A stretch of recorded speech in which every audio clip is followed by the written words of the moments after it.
Welcome back. How you doing? Good. So, I flew out again this weekend. Yeah. And I will say that the airport experience was a little bit nicer. You know, they seem to have understood, like, when to appropriately have signs that, like, lines are open and such. Had open gates and stuff. Which was nice. But I will tell you, on my flight back, so again, Southwest, to re-describe to everybody the way that their boarding works.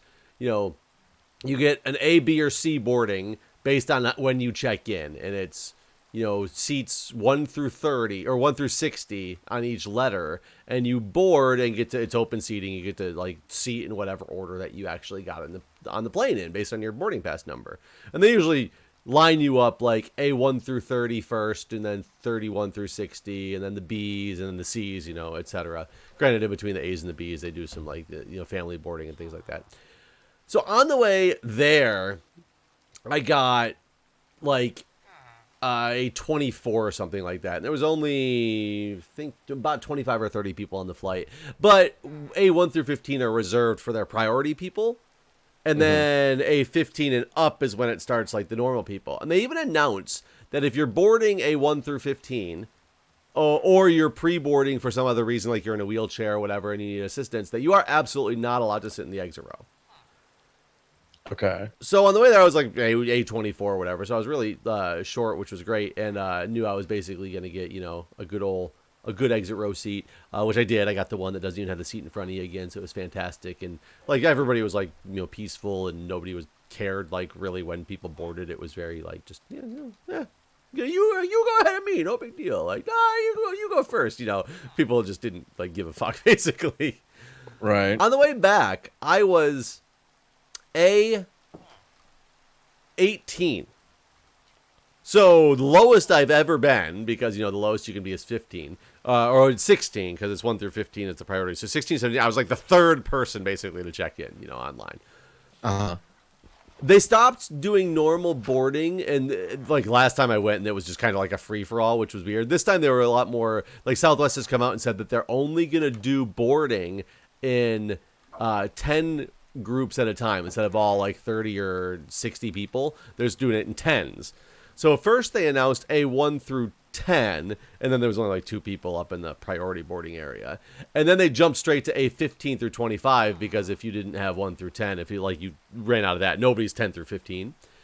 And so me as A18, I was like, sweet, I'm going to, like, get right on up here at this 15 through 25. I shit you not, like 10 people jumped up in front of me and went up to the front and checked in and walked on the plane. And I'm like, for one, where the fuck there's more than 10 people boarding right now.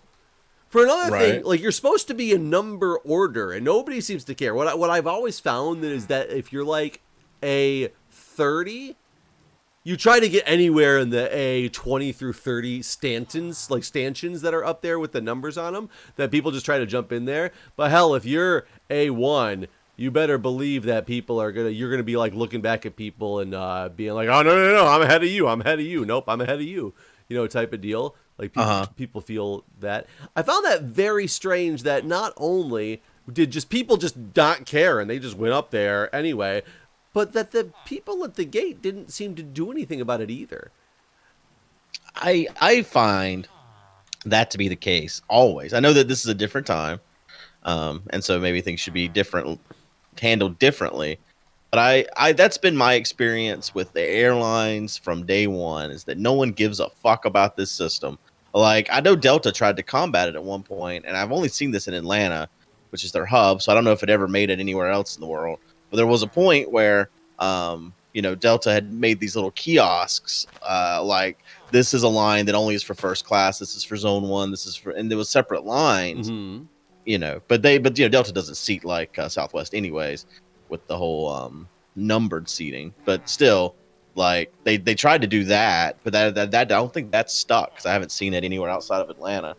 So I don't know. I feel like that whole system is just broken and will never be fixed, though. Like, people just don't give a shit, and, like, everyone knows that they're doing it. Like, no one's accidentally getting in line, when they're not supposed to. They know they're doing it. Well, and then it was like, what was even more annoying is one of the guys who ran up in the A1 through 15. I boarded the plane. I watched him run straight up to the front and like run straight on the plane, essentially, like before anybody else. And as I boarded the plane, I still got an exit row seat, so I can't complain that much. It's not about where I ended up sitting, but it was just like weird that they just didn't seem to care. He was sitting in the exit row seat that didn't have the seat in front of it when I got on the plane. And I'm like, which is where they were told not to sit. They were told exclusively not to sit. And right when I started getting on is when they made the announcement over the thing that, okay, we're now in general boarding. So it's not like the flight attendant crew was unaware that they were like what was happening. I just find it so weird that they just like don't care. I don't. I mean, but that's their job. Yeah, I mean, it's one of the aspects of their job, I should say. Clearly, it's not their only job. Well, I mean, right now it sounds like it is their only job based on what you told me the other day. They're not doing any drink service or anything like that. So, still no drink service. They made it very clear when you got on the plane this time that like there is no drink service. Like you can't even. And this time they even made it clear that before you got on the plane that they would not be serving any types of drinks, no matter what. If you want water, go get it now. Before you get on the plane. Right. I don't have a problem with this. I think that's probably how it should be right now. Yeah, it's just that was less. It was less known to me until I flew, though. Right. Yeah. No, I mean, I guess I wouldn't have expected that as much because, like, but I guess you have to take your mask off to drink, right? Yeah, the TSA both ways made me take my mask off to check my face. What? Yep. And check the ID against the face. Huh. Yeah, that I was a little bit surprised at. What happens if you refuse? You just don't get to fly? I guess. I didn't feel like testing that water. I mean, you're far enough away from them, and I was the only one like in the TSA line. I mean, no, I understand. It's just like, I don't know. It just seems, dumb. It does seem interesting given the concept. Because can you imagine at a grocery store if you were checking out with like alcohol and the cashier was like, take off your mask so I can check you against your ID? People would flip the fuck out. Well, yeah. But that's another time when you're, supposed to card and, you as a cashier have a responsibility to not sell to underage people, right? I feel like all that shit's kind of going out the window too. Like they were just debating in North Carolina allowing bars to be able to sell open container basically during all of this. Like I don't know what the final decision was. It was voted on last week, but restaurants were basically saying like, 90% of our, or not 90%, a large percentage of our sales came from alcohol. And we can no longer sell alcohol. So yeah, we're doing a lot of business and we're doing a lot of curbside pickup, but we're not coming anywhere near meeting our margins because we're no longer able to sell these marked up alcohol costs. And so North Carolina was like, all right, well, we'll fix it. You can just sell fucking drinks curbside. Well, I heard for Cinco de Mayo, a lot of restaurants were doing to-go alcohol. Yeah, it's just like I can understand it if it's a closed container. Like I've made you a bottle of margaritas. Go home and pour them yourself. But that I get. Making a bottle of margaritas does not constitute a closed container. If the bottle is closed and sealed, it does. That's what a lot of places started doing. How do you seal a bottle? You put like a protective seal over top. At the restaurant, what protective seal are they putting over a bottle? Basically a label. Clean Towels Tuesday. I mean, the ones I saw like early on in all of this, a lot was like in New York City and stuff that were doing this, like come and get a bottle of margaritas and we have toilet paper too, basically. It was there were bottles that they basically put like a sticker around the seal of the bottle. Yeah, everybody I talked to that got margaritas, they said that it came with like their margarita mix and like a fifth of something. Like the alcohol was separate in like a closed steel bottle from the factory. Right. I mean, yeah, I'm sure places did stuff like that too, and then just marked it up. But there was one that went like viral early on that I saw that was basically, like I said, just doing like a sticker. And that's legal, like from what I understand, at least by North Carolina law, as long as it's sealed in some way, it's considered, that's fine. I mean, it's kind of funny though, because think if you, let's say it was Uber Eats delivered, you could be swinging out of that thing and just having like smiley face stickers in your car and pop it on there and be like, that's the sticker they said sealed it. You don't know the difference. Right. Yeah. No, it's fair. I mean, I thought the whole idea was a stupid idea anyways, but what do I know? I'm not, out of business right now. I'm sure that sucks not being able to sell, especially for bars. Like, that's your whole thing. You're basically just closed now. Yeah, well, especially if you're still getting charged. Like I'll be surprised if a lot of these places in DC that change management all the time because they're overly inflated rent prices that they pay for these little fucking pop-ups over on H Street. I'll be surprised if all of them come back.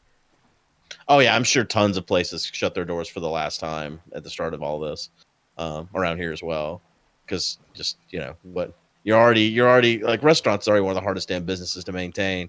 So good luck just being shut for 3 months or whatever. Yeah. But now that it's over, they're reopening now, I guess. Yeah, I mean everything's perfect.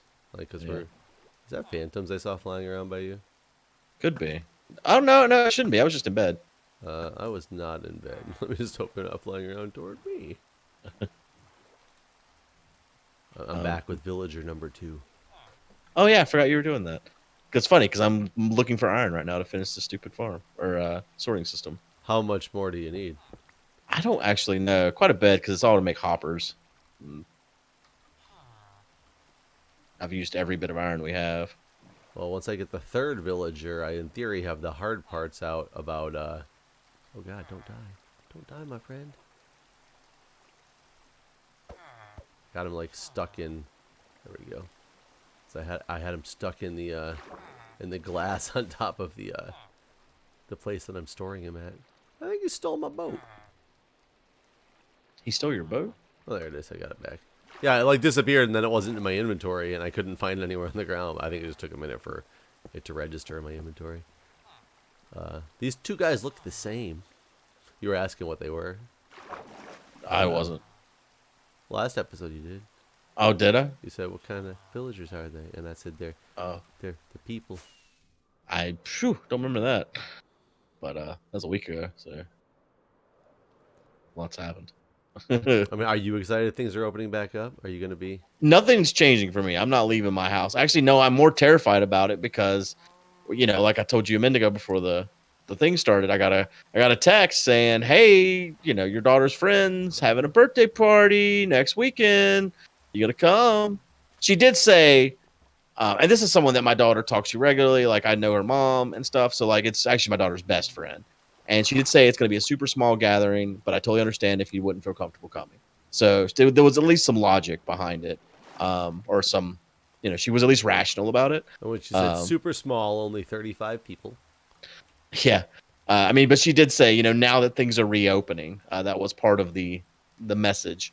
But my response was, my daughter's not here next weekend. She's with her mother. So I will forward your message on. And I texted Crystal and I was like, I know it's not up to me because it's not my weekend, but I would tell her no, but I would swing by and drop off a gift. But that's as far as I would go if it was up to me. So I don't know what Crystal's going to decide to do. Like, I would love for my daughter to go to her best friend's birthday party, obviously. But I haven't even told my daughter about it because I don't want her to get her hopes up or anything because who knows. But yeah, I don't know. I think it's too soon to be around a bunch of kids. Even if it's only like 6 kids, if one of them is sick, then they're all sick at the end of it. I mean, it's the future of chicken box parties. Oh Lord, God! I remember whenever this first started, then you'd see those posts that people would post on Reddit from Facebook or whatever, where anyone doing COVID parties.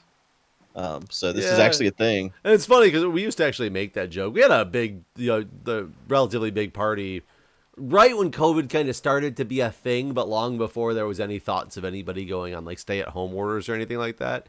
And we were joking around at the party of, oh, well, if they shut us down and do all stay at home, we'll just all stay at home together and have parties all the time, because it was a big joke.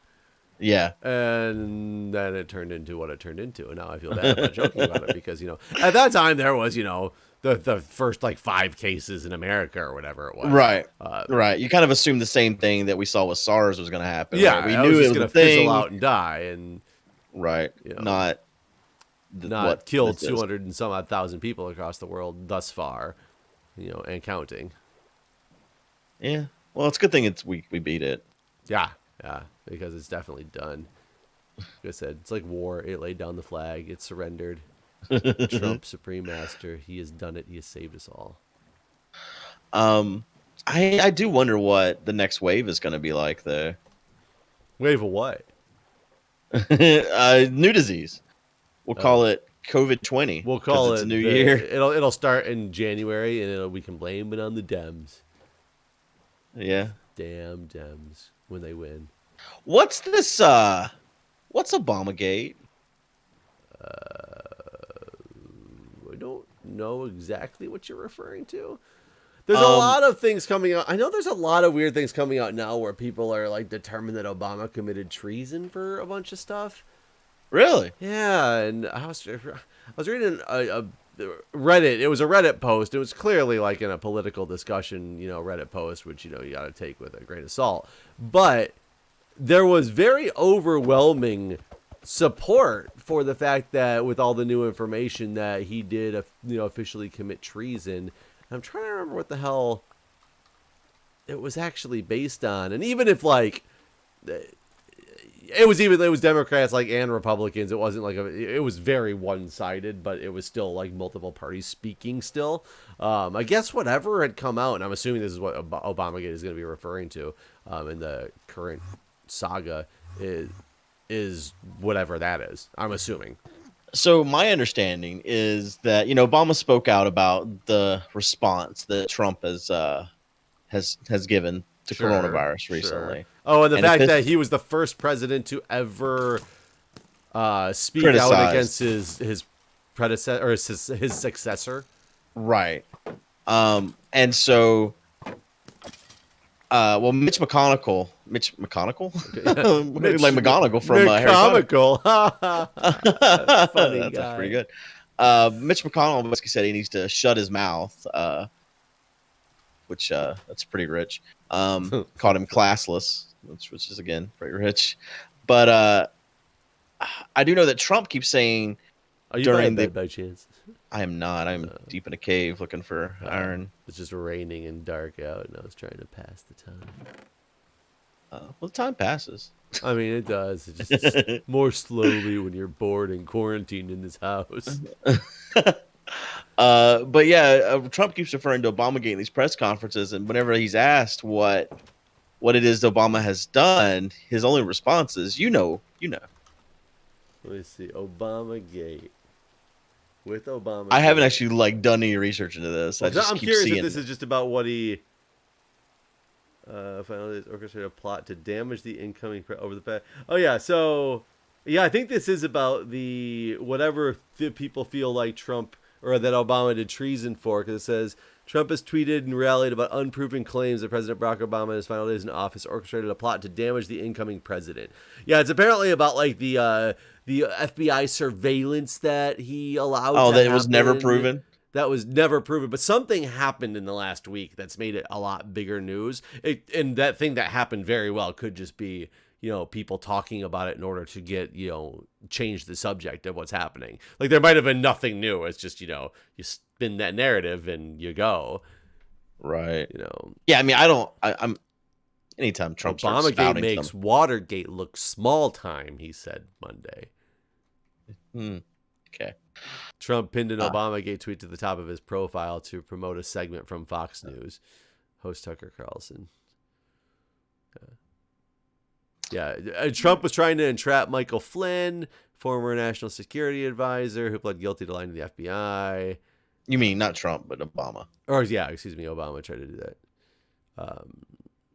Well, Michael Flynn's been set free, even though he admitted to his crimes. Yeah, that's not Trumpgate or anything. That's just Trumpgate.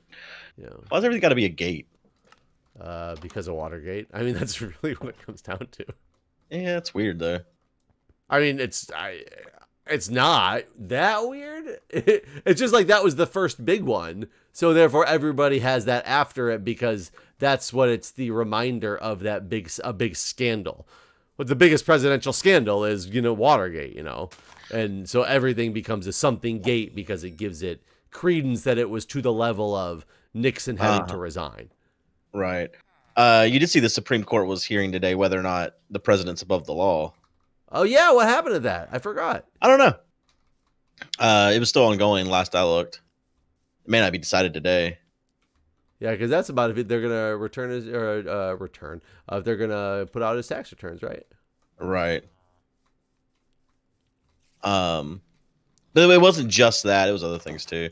Uh, but I don't. Again, I didn't dive super into it, so I I just glanced at the headlines and read briefly what was going on, but it was still ongoing at the time. So Yeah, we who need knows? to. I'm so curious if they're what they're gonna come out and say about that because I mean, sadly, it's another decision that is going to like shape the world forever. Right. Yeah, it started from what I read. It started with Ruth Ginsburg basically saying like, this has already been decided twice, you know, in Nixon versus the U.S. versus Nixon, and it came up again in Whitewater versus Bill Clinton. So like, this is already done. So like, why do you think you even have a case? And Trump's lawyer was his response to that was, well, they didn't.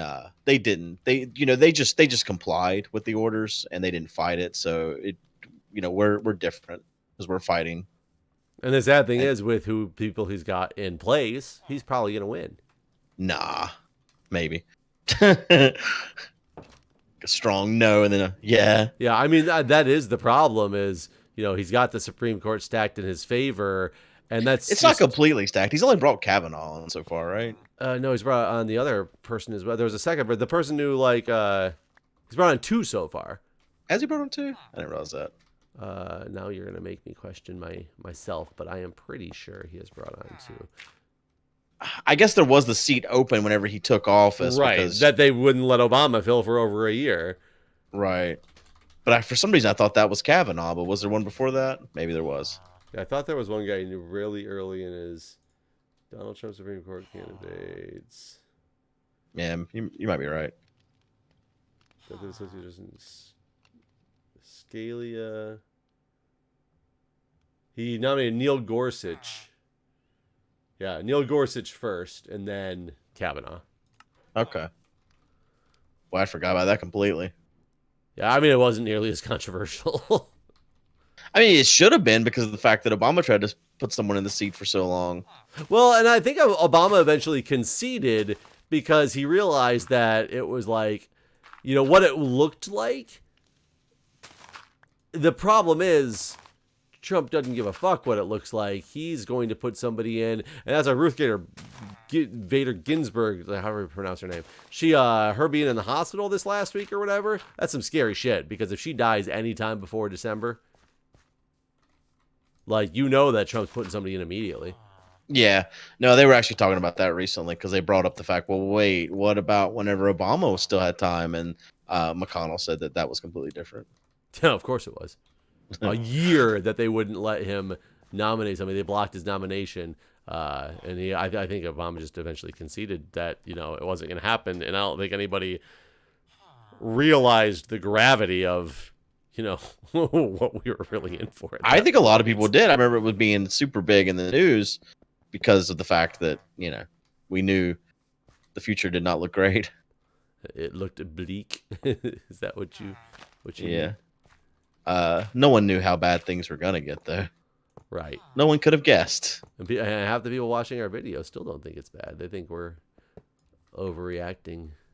I don't think half people that watch my videos think that. Oh, half the people that comment. How's that? Or one person that comments a lot. Really? I've run all those people off. Oh no, I let them comment, but it's funny because sometimes you can tell that they. I mean, I don't stop anyone from commenting. Yeah. Well, that's not true. But normally not about political stuff. But it's just that I like having the conversation if people can have it rationally, which I've had a few people that have very rational, thought processes and conversations about it, and I like those comments. But some people also are like, "Oh, you're so against him for no reason. He's the greatest. Obama screwed everything up." I mean, the truth is, for me, people that think that way, I just don't want them as fans anymore. I'm like Joe Biden. Go vote for someone else. If all my fans leave because they were all too big of Trump supporters, then that's fine. I don't want to live in that world anyways. That's how I view it. Yeah, but I mean, Trump supporters can still pay the bills. I'd rather not pay my bills with Trump money. I mean, technically, so are you gonna throw away your federal tax refund? That's not Trump money. How about your stimulus check? That's not Trump money either. That's Even though people definitely call Trump it Trump money. That's definitely Trump money. How is it? He delayed it to sign his name to it. Mine didn't get any you name can't have signed to more it. Trump money than that. The I'm thing surprised is, he didn't make it's money that you were gonna get. A $1,200 bill like that he put his face on. I'm surprised that's not what it was. The Treasury. The thing is, you're gonna get the money regardless of coronavirus. That was a part of a tax stimulus bill that was already gonna happen. Like you were already gonna get that money. I wasn't gonna get it. Well, yeah, that's true. So yeah, it's not. The money did not come from Trump's bank account. He probably doesn't have enough to pay that much anyways. We'll never know because they'll never let us tax returns. Maybe not. You might be right. But we'll see if I don't know. Anyways, there'll be another episode. Thanks for watching. Thanks for watching. See ya. Bye, everybody.